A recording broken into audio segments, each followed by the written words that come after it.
Great to be back in Toastmasters doing a session here. Yeah. So now I want to know that the evaluation contests are around the corner. So how many of you are contesting for the evaluation contest? I mean, even if you have an idea. Yeah. So the number of people contesting is quite low. So I will not be concentrating only from the contest point of view. So I am going to use this session to do the evaluation as to how I feel evaluation should be done in order to give benefit to both the evaluator and the person who is being evaluated. When I joined Toastmasters back in 2006 or 7, I don't remember when it was. Okay, she says 8 years, so it should be 2007. Yeah. So when I joined Toastmasters in 2007, one of the things that helped me learn and grow was the evaluations. And evaluations as a positive feedback is something was very new to me, as it is very new to many of us who came into Toastmasters. We all feel you're going to be evaluated. God, that's the end of this. Yeah. And when I just call, I hate HR in my organization. So when I call anybody into my room and say, I'd like to have a talk with you, there's some feedback I want to give you, I can see them profusely sweating. So we know that evaluation or feedback has a very negative connotation. And many of us who come into Toastmasters also believe that it has to be only the negative connotation. Yes? But Toastmasters helps us to realize that it need not be negative at all, and it should not be negative, but in turn it should encourage the individual to go on or move on further to becoming a better speaker and a better human being overall. I believe that what we carry, I think what Rekha spoke in her presidential address is very true. If we are not able to carry what we learn here in Toastmasters to the outside world, then what we learn here is not going to be of much use to us. With this small introduction, I will start my session. The 30 minutes or the 25 minutes, you could after 15 minutes show me a green flag. After the 20 minutes you can show me, or 25 minutes you show me an amber, I know that I'll have to write. Thank you. Right. Yes. Any common queries about evaluation? What exactly you mean by evaluation? Sir, evaluation in Toastmasters means constructive feedback. Oh, okay. Feedback that is going to help the individual who comes here. Toastmasters being a learning forum wherein people come in to learn something. Without this arena of evaluation, they call it the lifeblood of Toastmasters. Without evaluation, the person cannot improve. So today all the speeches you heard would be evaluated here in public. And I do have the responsibility of evaluating one of the speeches. So it's constructive feedback that will take the individual to the next level. Yes, sir. Transition from the soft to the hard. That's my. How do you transition? Very well put, sir. Transition from the soft to the hard, right? Where the individual is molded into a nice sculptor. That is exactly what Zach sir as the senior most Toastmaster says. So that is evaluation. Any other queries? It should be motivational. Yes, sir. Evaluation should be motivational. Yes, sir. That comes as part of the session. Any queries? I would like to develop myself on evaluation day. Improve myself on how to evaluate. Improve yourself on evaluation. I'll keep that in mind while I'm doing the session. Yes, sir. How to give feedback so a person should not get hurt. How to give feedback without hurting the individual. Yes, sir. Any other queries? How to talk something to a person which is a very sensitive topic. How to talk to a person about anything very sensitive. Very sensitive. Are we going to evaluate only the delivery of the speech or content of the speech? Do we evaluate only the delivery or the content? Excellent set of questions. I think for my 20-minute session, I have to guess wait. All the time we should follow the sandwich mode only. Should we follow the sandwich method of evaluation all the time? For the guests here, just a one-liner about sandwich method. We say that tell the good points, give the improvement areas, and again reiterate the good points so that you push in the negative movement along with the positive. I don't believe in the sandwich method. So if you ask me, I'm not a believer, so I wouldn't know whether the sandwich method is the best methodology. Because anything you speak without feeling from your heart is not going to be useful. For me, evaluation, is it about the person who is evaluating or is it about the person who is evaluating? Say for example, Venu completed a speech. So is it about Venu or is it about Lalita? What do you feel? When you stand here as an evaluator, how do you feel? Be honest to yourself. When you come and stand here, how it should be, we have one question, and how it is the other question. So how is it now? When you come here as an evaluator to practice your evaluation skills, is it about Lalita or is it about Venu? Yes, it is about Lalita. For most of us who begin evaluating in a Toastmasters meeting, we are very afraid about ourselves. We want to make an impression. And we concentrate more on ourselves and more on being articulate, more on using a very nice opening. That is why I asked, are we doing the evaluation session for a contest or to become better evaluators? For a contest, all those frills are okay, but when we are here and have just 3 minutes of time to convey a message of evaluation, evaluating an individual or helping them improve, let us concentrate on the person who has done the speech. Evaluation is all about the speaker who has delivered the speech and not about us, the individual who is delivering the evaluation. That should be the first mindset when it comes to coming onto the stage to evaluate or doing an evaluation or giving constructive feedback to the individual in any environment.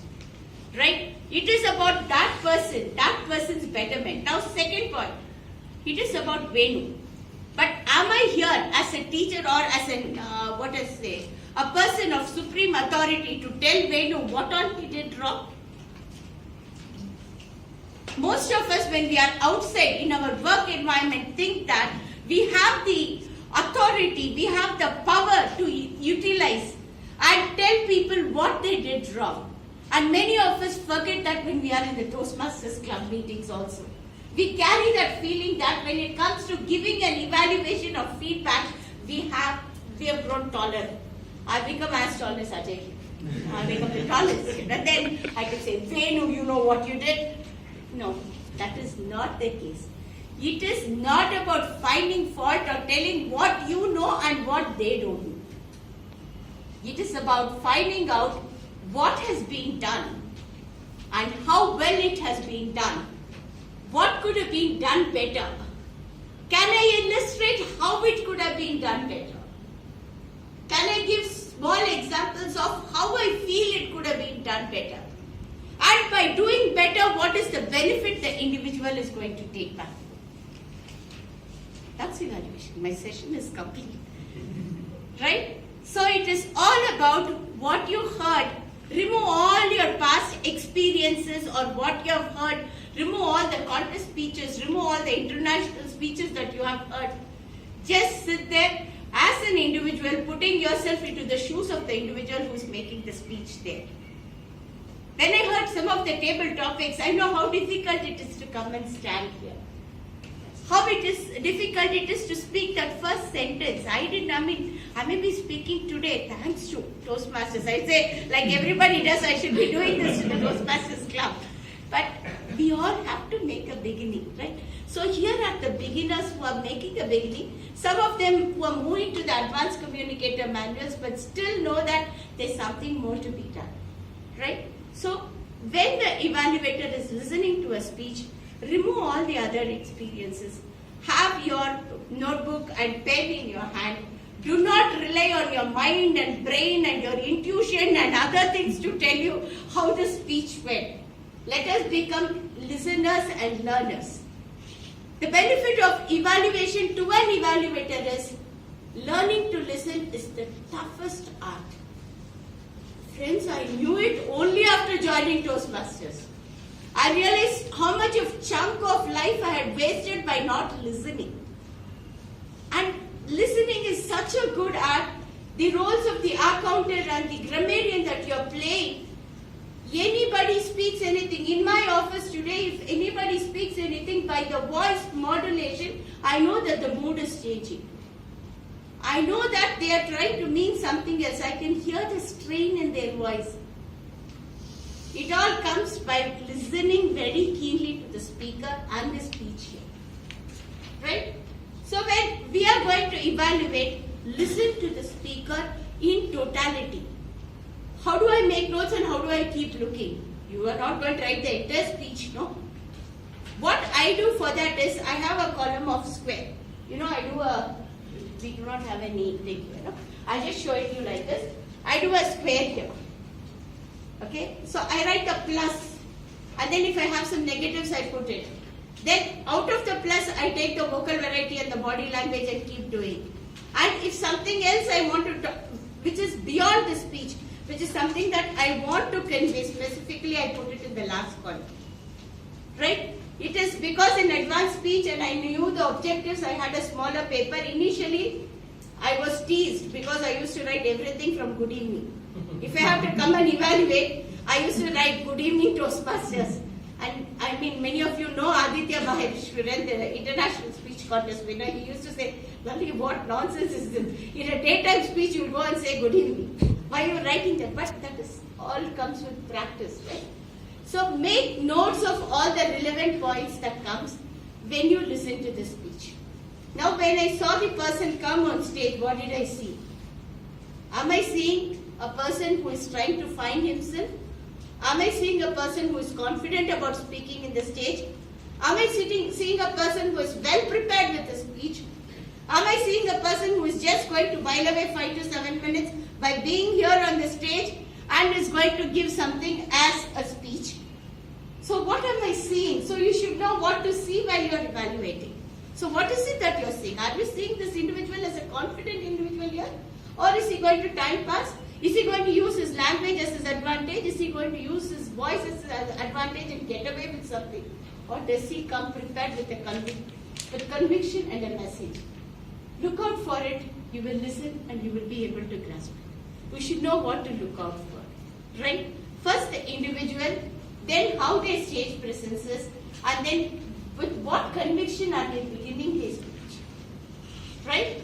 Then you will know that a person cares about themselves even if they are going to by heart a speech and deliver it. Because they have taken the effort to by heart it. It can be out of rote.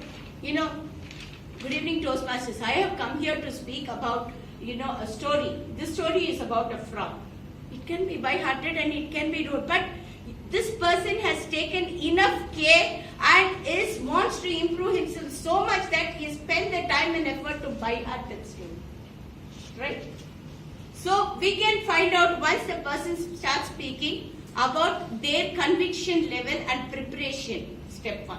Second, as I said, when it comes in speaking, are they going to do it out of just as a flow or are they feeling their speech? Are they feeling the speech or are they just delivering the words? Many a time, this has nothing to do with language skills or the way we speak or the way we have a diction, whether we have an accent, whether we don't have an accent, whether our grammar, nothing. Many a time, the heartfelt speeches have been the ones which had none of the, all the so-called English necessities. Right? So, is the person feeling the speech? If so, what feeling you get? Sometimes the feeling maybe is from an I know attitude. Sometimes it is a communicative attitude. Sometimes it is to humor you. So when a person comes on stage, they are going to speak either to inform, the 4 types. Why do people come on stage? To inform, to persuade, to inspire, or to humor. Anything I left out, Nina? No? Or that is humor, entertain you, right? Entertainment need not be only humorous, right? So, have they come to give a speech that is an informative speech? Is it a speech which is a persuasive speech? Is it a speech which is going to be inspiring you? Or is it a speech that is going to be entertaining? Today I got the genre of speech which is an entertaining speech because it is a humorously speaking manual. The first speech which came out from Gaurav, I think, was an informative speech which spoke about the funds. The speech which we heard from Renuka was entertaining speech again. Yeah, you are able to make the genre. But again, though it was a humorous speech, we also had a message that was from Venu. Did he inspire us? He had an inspiring message that was well laced in his speech, right? So an entertaining and inspiring speech. So when you are evaluating, make a note of that, right? Was it an informative speech? Make a mention of that in your speech. When you came on stage, I could see that you were a confident speaker and you have done your homework well. Though time and again you reiterated that you prepared for the speech within 2 days, I could very well make out that you have taken quite some time in getting this beautiful script out. I'm just doing my evaluation as a sample here, right? Your speech was to entertain, but you managed to inspire us along with the entertainment. I'm just putting sentences to say how the speech would be evaluated here when I'm doing the session. So first we saw his confidence, we commented about it. Then we saw the person's type of speech and then we tell them about it, 2 sentences complete, right? Then we go into the speech. Now comes the question from Renuka. Are we going to evaluate the delivery? Are we going to evaluate the content also? The content can be evaluated to the extent it gives you a message, to the extent that it inspires you. Just because you do not see any message or you do not relate to the topic, you cannot go and say that I wish you had chosen a better topic. You cannot see the message, so then go on to the delivery if you do not relate to it, right? Or you could say that the content could be delivered in such a manner that laymen like me also follow it better, right? There you could talk about the content. But you cannot say in this sentence, instead of this story, if you had used another story, it would have been better. Then you are, you cannot play God to the content. I got it right. You cannot play God to the content. So the content evaluation should be only to the extent that it meets the purpose of the speech. Right? If the content is going to be, say, for example, an inspiring speech and someone comes here and repeats a Martin Luther King speech or a Mahatma Gandhi speech or a Stephen Jobs speech, hello boss, content is not yours. That you can see. Right? The content that can be utilized from other scripts cannot be more than 1 minute of the speech. That too in bits and pieces. So, as far as possible, we should, if we know that they are repeating from some other manual or something, we can come to the content. Otherwise, it's all about the delivery. It's about the project objectives and the speech content in as far as it is suitable to the project objective. Right? Now, we know that when it comes to project speeches, project 1 icebreaker, we are going to evaluate only the person's conviction to come on stage and talk. We are not going to bother about language, we are not going to bother about voice modulation, we are not going to bother about body language. We are not going to bother about whether the grammar is there, whether the sentences are stopped, whether he's pausing in middle, whether he's forgotten his script. Hey boss, you did a good job and you came on stage. You came on stage today and you delivered a speech. This is just the beginning.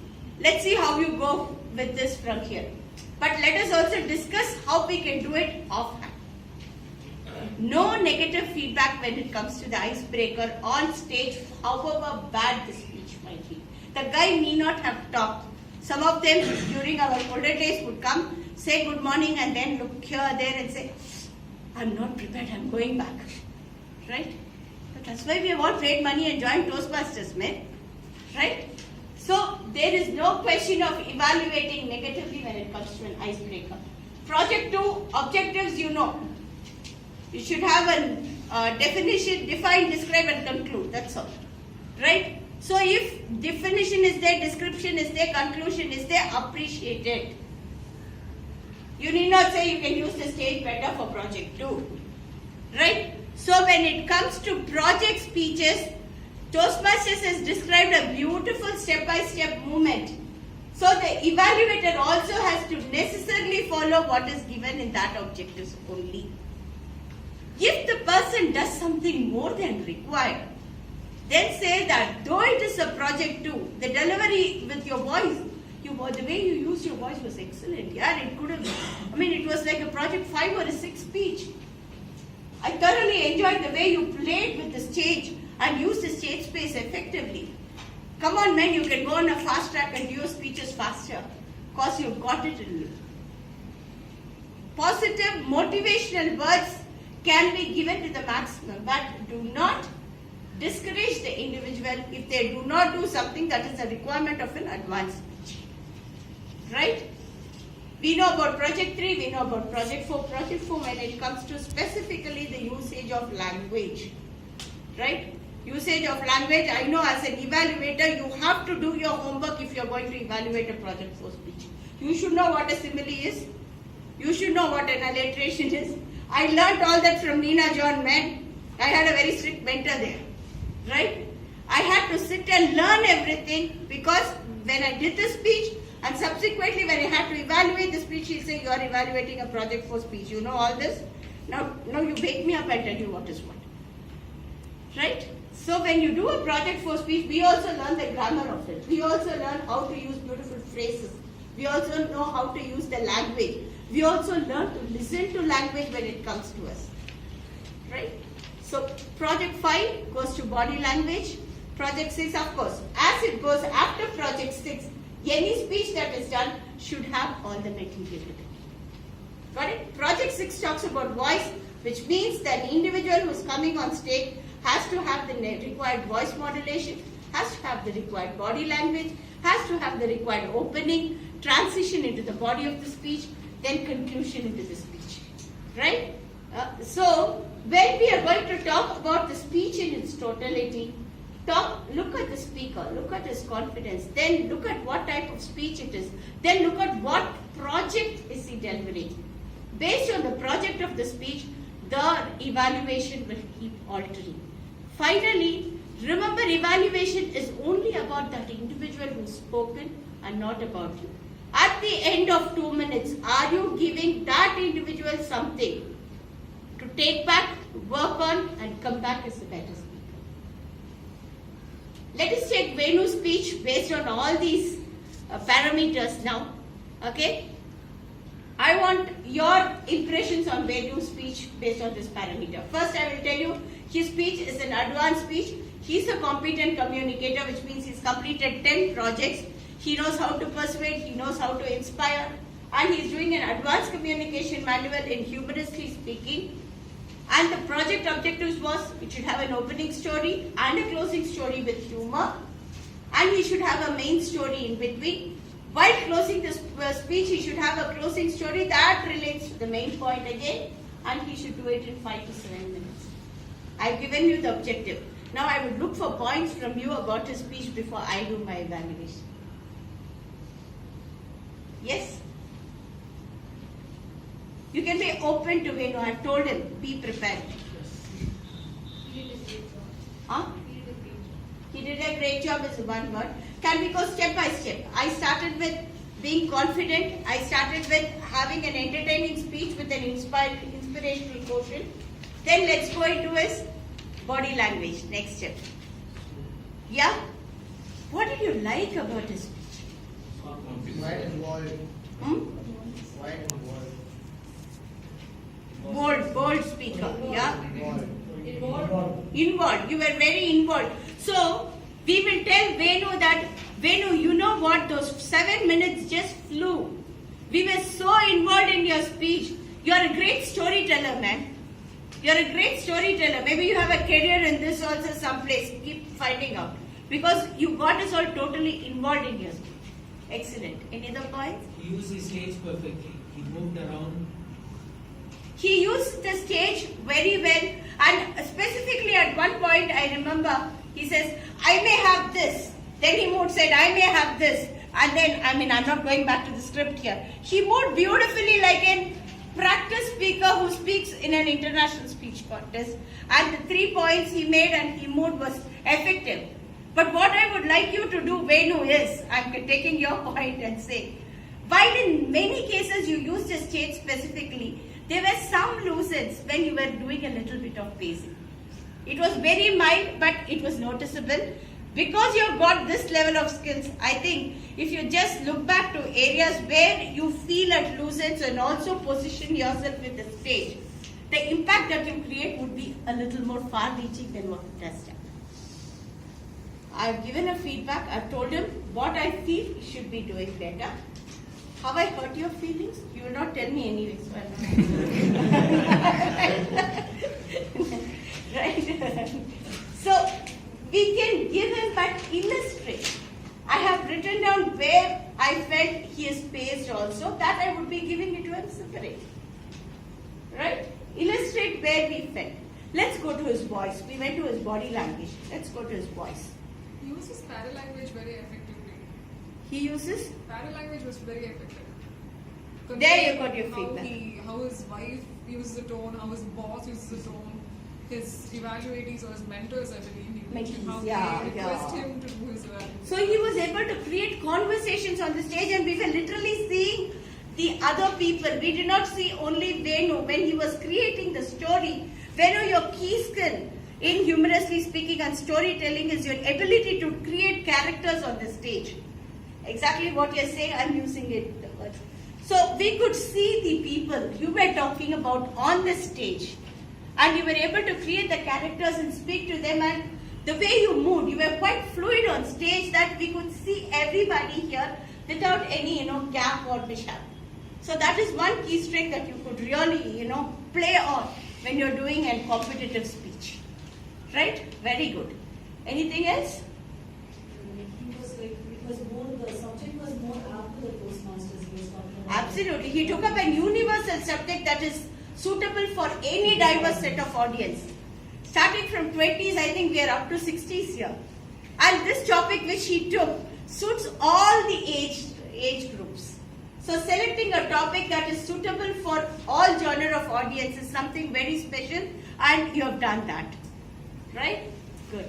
And when I come to some of the feedback that I'd like to give, I would say that while your voice modulation was, apt, and you used the power of your voice to convey a message, there were certain places wherein I felt that the raising of voice was not required.